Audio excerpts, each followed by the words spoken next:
Bismillahirrahmanirrahim.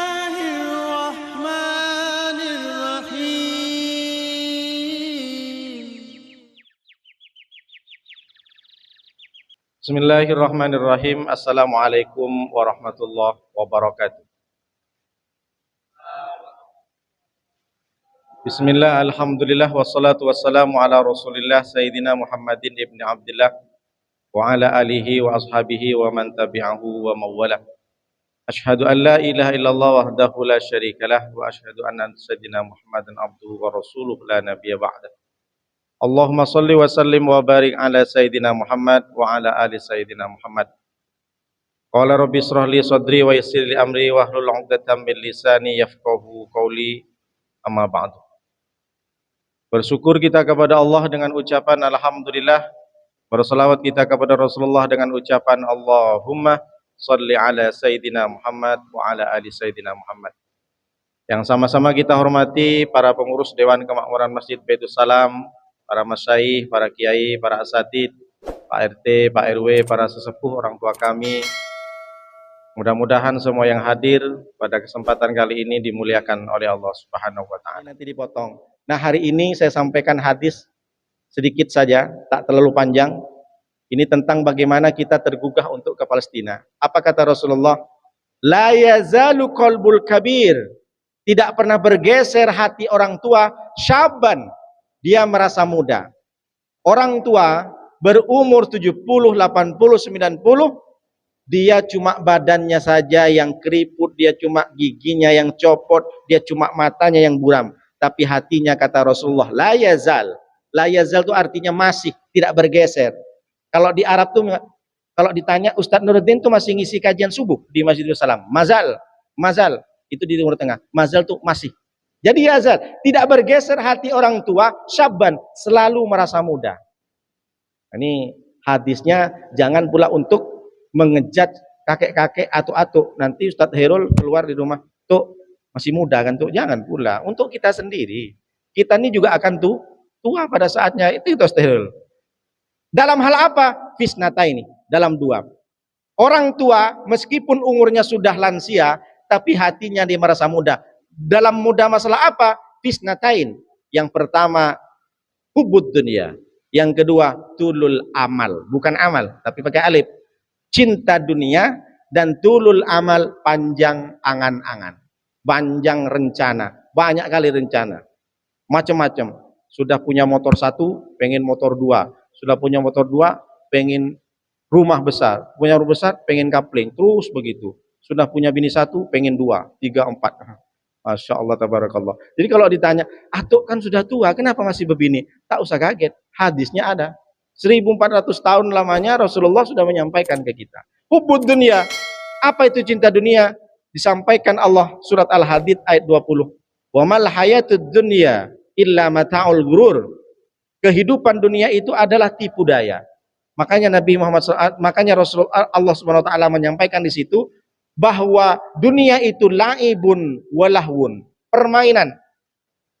Lahwun, sendau gurau, wazinatun, perhiasan, wa tafakhurum bainakum, saling berbangga-bangga di antara yang lain, wa takatsurum fil amwal wal aulad, saling berlomba-lomba membangga-banggakan dengan banyaknya harta dan bangga dengan anak-anaknya. Pertama, laibun, permainan. Bagaimana permainan?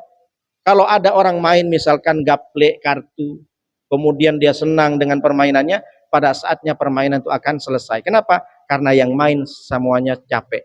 Main skater pun juga kalau lagi fokus meskipun pada saatnya dia akan capek.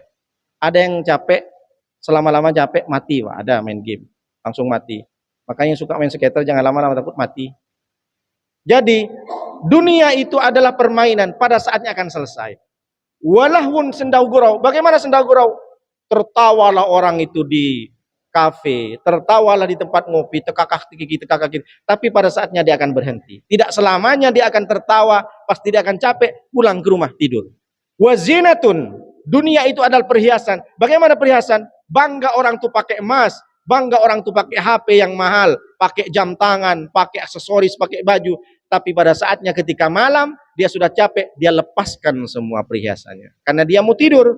Dia lepaskan yang dibangga-banggain tadi siang karena dia di kondangan, dipamer-pamerkan ke orang, tapi ketika pulang ke rumah dia lepaskan. Begitu juga dunia, tidak akan selamanya digenggam oleh kita.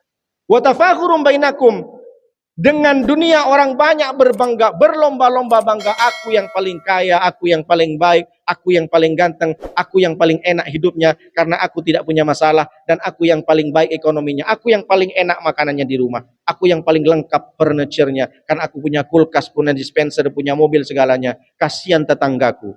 Orang berbangga-bangga menceritakan, oh saya dulu pernah jadi direktur, saya dulu pernah sukses punya kapling, segala macam.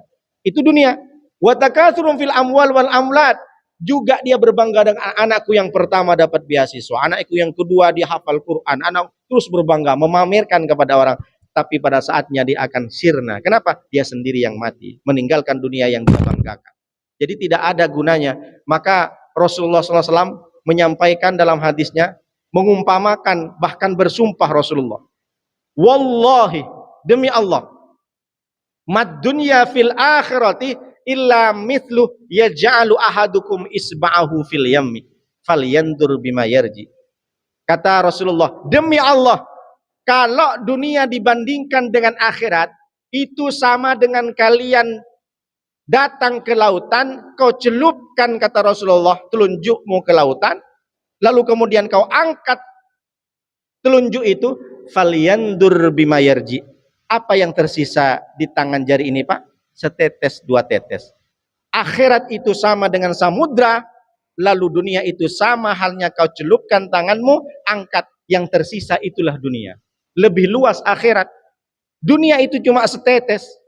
Jadi kalau nanti Ustadz Herul bikin vlog, hai guys, dunia itu hanya setetes. Ketika engkau dapat dunia itu, kau jangan sombong, kau jangan bangga, karena yang kau dapatkan cuma setetes. Tapi ketika engkau tak dapat dunia itu, gagal, tak menjadi orang kaya, banting tulang, peras keringat, tunggang langgang, tunggang pukang, kepala jadi kaki, kaki jadi kepala, tapi kau tetap tak kaya-kaya, kau jangan bersedih, kau jangan galau, apalagi sampai depresi, stres, karena yang kau tak dapatkan cuma setetes. Udah paham kan Pak maksudnya? Jadi dunia ini hanya setetes, kata Rasulullah. Setetes yang kita dapatkan. Kau punya kapling sampai ribuan hektar, kau punya kos-kosan sampai ratusan pintu, punya mobil banyak, itu hanya setetes, kata Rasulullah. Maka ketika orang yang beriman, yang faham dengan hadis ini, ketika dia melaksanakan sebuah ujian, tapi ujiannya gagal, dia tidak akan pernah sedih, dia akan tidak pernah galau. Dia nengok tetangga semakin kaya, dia tidak bersedih, padahal aku yang paling kenceng kerjanya, siang malam berangkat subuh, pulang sampai jam 3 subuh juga, tapi aku nggak kaya-kaya. Aku tengok tetangga, dia goyang-goyang kaki, bisa pula dia kaya. Tak perlu bersedih, karena dunia yang mereka miliki hanya setetes, kata Rasulullah SAW. Maka ketika kita dapat dunia kaya kita tak sombong, yang kita dapatkan cuma setetes. Ketika kita tak dapat dengan dunia ini, juga tidak bersedih, karena yang tidak didapatkan kita setetes. Makanya orang kafir yang tidak beriman, ketika dia memaknai dunia, dia depresi ketika dia gagal, akhirnya bunuh diri, Pak. Berapa banyak orang bunuh diri? Tapi yang banyak sekarang bunuh diri, Pak Ustadz, orang beriman, hutang banyak, Pak Ustadz, kredit banyak. Mana enggak stres, Pak Ustadz? Mobil kredit, rumah kredit, Magicom kredit, setrika kredit, HP pun kredit, Pak Ustadz. Stres dia mau bayar, bunuh diri. Berarti dia menganggap dunia itu bukan cuma setetes. Padahal kalau dibanding akhirat, akhirat itu seluas samudra, dunia itu cuma setetes. Bahkan Rasulullah menyampaikan dalam hadis yang lain, apa kata Rasulullah? Lau kanat dunia, seandainya dunia, kata Rasulullah SAW, ta'dilu indallah, di sisi Allah, janaha ba'udatin, lebih berat daripada sayap nyamuk, masako kafiron sarobatama'in. Maka Allah itu tidak akan pernah memberikan air minum walaupun seteguk kepada orang yang kafir. Apa maknanya? Begitu mudahnya Allah mengibaratkan, kata Rasulullah, dunia ini tidak lebih berat daripada sayap nyamuk. Bapak tahu kan sayap nyamuk bagaimana? Jangankan sayap nyamuk, nyamuk aja tak berguna, Pak. Dunia ini menurut Allah, kata Rasulullah, seandainya dunia ini lebih berat daripada sayap nyamuk, maka Allah itu tidak akan memberikan rizki kepada orang yang kafir meskipun seteguk air. Apa maknanya? Harta yang kita miliki ini lebih banyak lagi orang tak beriman kepada Allah. Maka apa yang kita banggakan? Menurut Allah dunia ini hina, dunia ini rendah, jangan kau terlalu fokus dengan dunia. Tapi bukan berarti kita tak boleh cari dunia. Kita mesti harus kaya. Tapi jangan sampai dunia yang kita miliki adalah tujuan daripada hidup kita. Wala tansa nasibaka minad dunya. Jangan kalian tiba-tiba karena tidak cinta dunia, kau tak cari dunia. Silahkan kau cari dunia sebanyak-banyaknya, tapi bagaimana dunia itu menjadi tujuan akhirat daripada kita. Abdurrahman bin Auf, Sayyidina Utsman, mereka orang-orang kaya. Jangan pula habis ini Bapak tinggal di Barelang. Kenapa Pak tinggal di Barelang? Saya ini sudah tidak cinta dunia, Pak. Saya tinggalkan, istri pun saya tinggalkan, Pak. Itu tak betul. Hidup di Barelang dengan rumah seadanya, dia nanam jagung, nanam ubi, kemudian dia pelihara ikan. Setiap hari dia makan ubi, ambil ikannya itu yang sudah dipelihara dari awal, dimakan. Akhirnya tak ikut kajian subuh lagi. Ada Palestina, tak perlu, itu dunia katanya. Tak betul pula ini. Bukan seperti itu. Jangan dunia jadikan tujuan akhir daripada hidupmu. Silahkan kau kaya, tapi kekayaanmu bagaimana menolong agama Allah. In tansurullah yansurukum. Makanya bagaimana caranya? Kata Imam Ghazali, Abu Hamid Al-Ghazali, beliau mengatakan cara bagaimana kita tidak cinta dunia. Kenapa orang banyak cinta dunia? Alasannya yang pertama karena dia al-jahlu. Kenapa orang terlalu cinta kepada dunia? Karena dia, mohon maaf, al-jahlu, tidak tahu, bodoh dengan apa yang disampaikan oleh Rasulullah, tidak paham. Sehingga apa yang terjadi? Dia terlena dengan dunia, dia terjerumus. Bagaimana agaknya kalau nengok kita teh ini manis, tiba-tiba tercium oleh semut. Maka disamperinlah teh ini oleh semut. Dia menganggap semut ini bisa menghabiskan satu gelas. Ini rezeki ini katanya. Akhirnya semut itu datang ke gelas itu, masuk ke dalam. Mati apa tak mati? Dia anggap, pikirnya aku bisa menghabiskan teh manis ini. Akhirnya datanglah kawan-kawan yang lain semut itu datang. Dipanggillah kawan-kawan semut yang lain. Mereka juga mengira teh ini adalah milik kita, kita habiskan. Masuk juga, mati semua. Maka datanglah orang yang menyelamatkan semut-semut dari cinta dunia. Siapa itu? Emak-emak, ambillah kapur barus. Dikasih kapur barus di sekeliling teh ini. Biar semut. Sebenarnya si emak-emak ini bukan berarti tak mau ngasih ke teh. Biar dia selamat. Tidak terjerumus juga kepada dunia. Dunianya semut itu kan teh. Ada gula. Nah, itu. Kalau kita kan uang. Kalau bapak-bapak ya anak gadis perempuan. Macam lah. Bukan bapak di sini. Pak Ustadznya ngasih anak ke situ terus. Jadi kalau semut datang itu mengambil dunia tehnya itu, diselamatkanlah sama emak agar kamu tidak terbunuh. Saya tak paham apakah emak-emak itu menyelamatkan dia untuk tidak terbunuh atau memang tambah dibunuh. Kalau kena kabur barus mati juga dia kan. Nah, ketika kita itu cinta dunia harus ada yang mengingatkan. Siapa yang mengingatkan? Ustadz, kiai. Itulah kenapa setiap sholat Jumat selalu disampaikan oleh khotib, wala tamutunna illa wa antum muslimun. Janganlah engkau mati kecuali dalam keadaan Islam. Itu pentingnya kenapa kita duduk di kajian subuh, direfresh, selalu diingat. Manusia ini kan selalu lupa. Itu sudah tahu. Tapi kalau nggak direfresh, itulah pentingnya kenapa kita ada kajian subuh, ada pengajian. Sholat Jumat pun itu saja yang disampaikan. Karena untuk mengingat kita, mencarger otak kita ini agar kita tidak terlena dengan dunia. Itulah kenapa kata Imam Ghazali, cara salah satunya adalah untuk tidak cinta dunia. Kita mesti harus ada ilmu. Siapa yang bisa memberikan ilmu? Orang yang alim. Orang yang alim itu siapa? Yang ulama. Tapi ulama yang seperti apa? Ulama innama yahsallaha min ibadil ulama. Ulama bukan hanya sekedar dia menyampaikan, tapi dia takut kepada Allah. Makanya kata Ibnul Qayyim Al-Jauziyah mengatakan bahwa dunia itu adalah orang yang cinta dunia adalah dia terhina. Kenapa terhina? Kecuali ulama. Ulama pada saat itu. Karena ulama orientasinya ketika dia cinta dunia untuk menyebarkan ilmu-ilmunya. Jadi disampaikan oleh Rasulullah SAW bahwa yang kedua selain cinta dunia orang tua itu adalah tulul amal. Panjangnya rencana.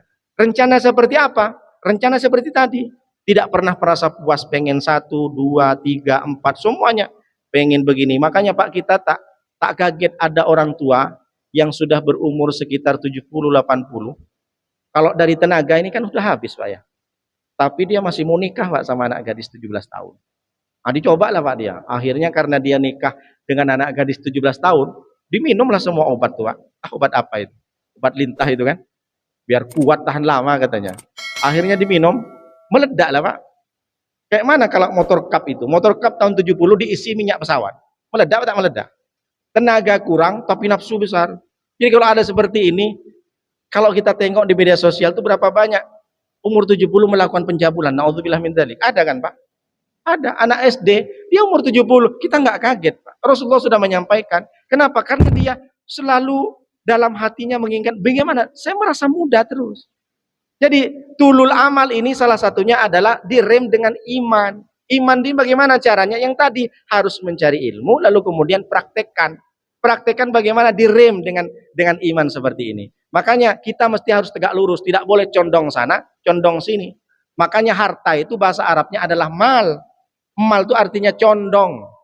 Kalau kita datang, Pak, ke satu tempat, di sini ada masjid, di sini ada mall. Jadi kalau bahasa Indonesianya itu mall, kalau bahasa Arabnya mal. Mal itu condong, Pak, begini. Jadi kalau ada pohon kelapa itu di laut, di pantai, lalu begini, itu namanya mal, Pak. Makanya kenapa dibilang condong? Karena orang kalau dihadapkan satu tempat, ini masjid, ini mall, orang lebih condong ke masjid atau ke mall, Pak? Pasti condong ke mall. Jadi mal itu harta artinya condong. Jadi apa maknanya? Kita mesti harus tegak lurus. Mudzabdabina baina dzalik, la ilaha ula'i wa la ilaha ula. Mestinya orang itu tidak boleh, oh saya gimana Pak Ustadz? Saya rasa-rasanya tuh memang saya juga cinta dengan dunia. Kadang-kadang saya tak cinta. Tidak boleh, kita mesti harus lurus. Cinta dunia itu kalau memang kita angan-angannya betul. Apa angan-anganan? Kalau kita nengok orang-orang yang ngemis di jalan, dia berpikir, oh gimana nanti aku bikin panti asuhan. Bagaimana aku bikin nanti panti jompo, nanti anak-anak yang manusia silver yang sering minta-minta di jalan tuh Pak. Bagaimana caranya nanti ini dibuatkan tempat khusus, dilatih mereka yang suka menjahit, jahitlah. Yang ini yang sudah tua, bagaimana dia itu bisa bertani misalkan, atau merawat ternak. Angan-angan seperti itu bagus. Bagaimana nanti kalau hari tua aku pengen bikin panti asuhan, aku pengen bikin masjid, aku pengen bikin musola. Nah itu baru betul angan-angan. Jadi bukan berarti angan-angan tak boleh. Angan-angan yang tak boleh itu hanya cinta dunia dan sia-sia belaka. Jadi nanti kalau aku udah pensiun, aku pengen bikin kos-kosan besar. Nanti di situ aku bikin bisnis, bukan hanya sekedar untuk menawarkan jasa kos-kosan saja. Tapi aku bikin nanti bagaimana ada jual pulsa, pokoknya macam-macam, selalu berangan-angan. Jadi yang tak boleh angan-angan itu seperti itu, lebih ke arah dunia. Yang boleh angan-angan itu bagaimana nanti aku bisa menyantuni anak yatim, bagaimana nanti kalau hari tua aku pengen selalu beribadah, aku pengen bantu orang-orang dengan kekayaannya. Hari ini orang yang banyak kaya, maka bantulah agama Allah. In tansurullah yansurukum, bantu dengan kekayaanmu kalau engkau kaya. Kalau hari ini kau punya jabatan, bantulah agama Allah dengan jabatanmu. Jadi bukan berarti tak bisa. Maka dunia ini sudah bisa dipastikan termasuk salah satu pekerjaan yang sia-sia, karena itu termasuk adalah orang-orang yang bisa cinta dunia karena dia orientasinya bukan sekedar akhirat. Wala tansa nasibaka minad dunya. Jadi kita ini cinta dunia harus betul-betul apa yang mesti kita lakukan dengan dunia ini untuk tujuan akhiratnya. Nah ini salah satu bentuk kalau kita paham dengan hadis ini, maka kita tidak kaget dengan apa yang disampaikan oleh Rasulullah SAW. Bahwa silahkan kau kaya, silahkan kau cari dunia, tapi bagaimana dunia ini membantu. Salah satunya sekarang tentang adanya Palestina. Bukan berarti tidak Allah berikan kesempatan kepada kita. Banyak yang tanya, kenapa Allah biarkan Ustadz orang-orang Palestina ini tersiksa, menderita. Jadi kalau ditanya dengan maksud Allah, kita nggak tahu. Tapi kita husnudzon. Rasulullah sudah menyampaikan bahwa nanti kalau orang Yahudi itu akan hancur, akan terjadi tanda-tanda akhir kiamat. Rasulullah tidak menyampaikan Yahudi yang mana. Karena Yahudi yang asli sekarang di Palestina itu Yahudi ortodok, dia justru mengecam tentang Israel. Karena kalau Yahudi aslinya itu dia kan tidak akur dengan Nasrani. Yahudi yang memang betul-betul Tuhannya adalah Allah. Mereka yang berbeda kan karena nabinya. Yahudi asli, Yahudi ortodok ini kan tekun. Dia tetap mengakui Tuhan itu Allah. Cuma nabinya bukan Nabi Muhammad, Nabi Musa. Kenapa? Dia iri. Dia iri kenapa Muhammad ini bukan keturunan Yahuza, bukan keturunan dari klan Nabi Ibrahim yang dari Siti Sarah. Kenapa Nabi Muhammad keturunan Ismail? Sementara Nabi Ismail sampai ke 30 generasi ke bawah, tidak ada yang jadi Nabi. Jadi dari Ismail sampai ke bawah, tak ada Nabi sama sekali. Langsung ke Nabi Muhammad. Mereka iri, sementara di klan Nabi Ibrahim, keturunan Siti Sarah bukan dari Siti Hajar, dia nabi semua. Ishak, Yakub, Yusuf. Yusuf punya saudara namanya Yahuza. Yahuza ini abang dari Yusuf. Yahuza ini anak cucunya disebut dengan Yahudi. Israel itu apa? Israel julukan dari Nabi Yakub. Nah, sampai hari ini orang Yahudi itu iri kepada Nabi Muhammad. Kenapa Nabi Muhammad bukan keturunan Ismail? Jadi sampai sekarang kalau ditanya Yahudi ortodok, Yahudi aslinya, dia benci dengan Israel. Dia benci dengan para Nasrani di sana karena mereka masih menganut sistem yang benar sesuai dengan kitab Tauratnya.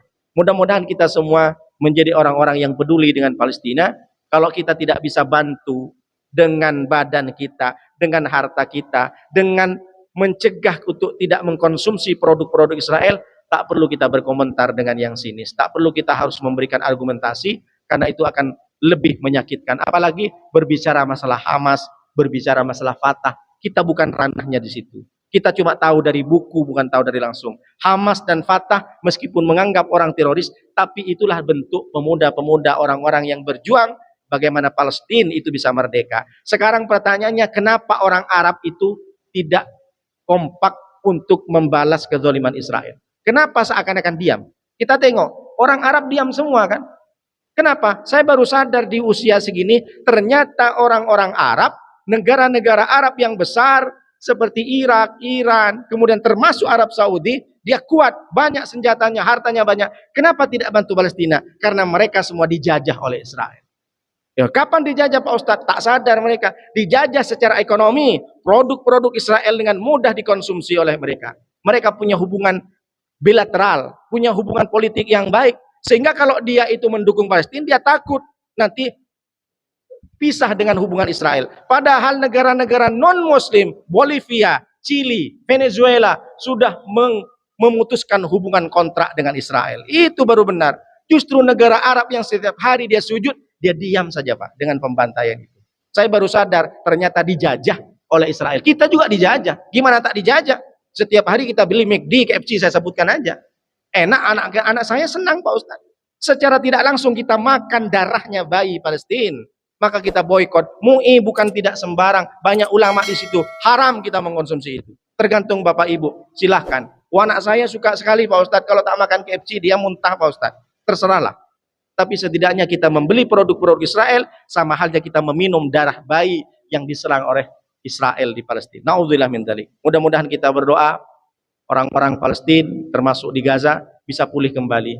Bagaimana tanah kelahirannya bukan cuma dirampas, tapi dibombardir yang asli. Makanya oleh karena itu kita berdoa bersama-sama.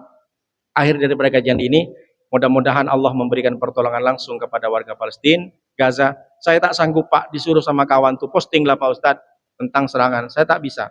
Kalau saya posting bayi-bayi yang bergelimpangan jatuh setiap hari, anak-anak seperti ini Pak nggak ada takut lagi, mereka senyum Pak dengan makan semangka. Setidaknya kalau kita tidak posting, kita bagaimana janganlah ngomong yang aneh-aneh tentang penderitaan Palestina. Baik, ini saja yang bisa saya sampaikan. Mudah-mudahan bermanfaat. Mari kita doa bersama-sama. Mudah-mudahan saudara-saudara kita yang ada di Palestina, di Gaza, oleh Allah diberikan perlindungan yang baik, meskipun mereka sudah mati dalam keadaan syahid. Dan mudah-mudahan semua orang-orang yang peduli dengan Palestina membantu bagaimana di RT, di RW di sini menggalangkan dana, meskipun sedikit tak terlalu banyak. Bismillahirrahmanirrahim. Alhamdulillahirabbil alamin. Wassalatu wassalamu ala asrofil anbiya wal mursalin wa ala alihi washabihi ajmain. Hamdan syakirin, hamdan na'imin, hamdan yuafi ni'ama wa kafi mazida. Ya Rabbana lakal hamdu kama yanbaghi li jalalik wa 'azimi sultanik. Allahumma salli wa sallim wa barik ala sayyidina Muhammad wa ala ali sayyidina Muhammad. Allahumma ansurna wal muslimin wansur ikhwanana wal muslimina fi Palestin wa fi Gaza wa fi kulli makan. Allahumma ansurna wal muslimin wansur ikhwanana wal muslimina fi Palestin wa fi Gaza wa fi kulli makan. Allahumma dammiril yahud wa Israel. Allahumma dammiril yahud wa Israel. Allahumma dammiril yahud wa Israel. Wa syattid samlahum wa farriq jamahum wa syattid samlahum wa farriq jamahum bi rahmatika ya arhamar rahimin. Allahumma aslih lana dinana alladhi huwa ismatu amrina wa aslih lana dunyana alladhi fiha ma'ashina wa aslih lana akhiratana allati fiha ma'adina waj'al hayata ziyadatan lana fi kulli khair waj'alil mawarata min kulli syarr. Allahumma rabbana adkhilna mudkhala sidqin wa akhrijna mukhraja sidqin waj'al lana min ladunka sultanan nasira. Rabbana adkhilna mudkhala sidqin wa akhrijna mukhraja sidqin waj'al lana min ladunka sultanan nasira. Allahumma arinal haqqa haqqan warzuqna ittiba'ah wa arinal batila batila wa sanatina. Allahumma rabbana zalamna anfusana wa illam taghfir lana wa tarhamna lanakunanna minal khasirin. Rabbana atina fid dunya hasanah wa fil akhirati hasanah wa qina adzabannar. Rabbana taqabbal minna innaka antas samiul alim wa tub alaina innaka antat tawwabur rahim. Subhanaka rabbika rabbil izzati amma yasifun wa salamun alal mursalin walhamdulillahi rabbil alamin. Al-Fatihah. A'udzu billahi minasyaitonir rajim. Bismillahirrahmanirrahim. Alhamdulillahi rabbil alamin arrahmanir rahim maliki yaumiddin. Iyyaka na'budu wa iyyaka nasta'in ihdinas siratal mustaqim siratal ladzina an'amta 'alaihim ghairil maghdubi 'alaihim waladdallin. Amin. Demikian Bapak-bapak, mudah-mudahan bermanfaat. Terima kasih atas segala perhatian. Mohon maaf atas segala kurangan. Hadanallahu ilaikum mustaqim. Wassalamualaikum warahmatullahi wabarakatuh. Waalaikumsalam warahmatullahi wabarakatuh.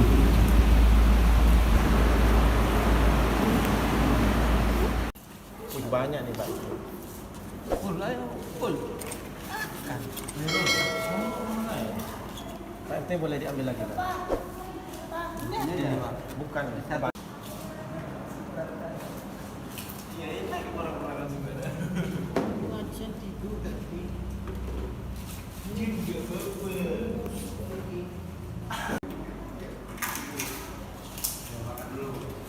Jadi kemarin tuh tanya itu saya kan pernah di grup di acara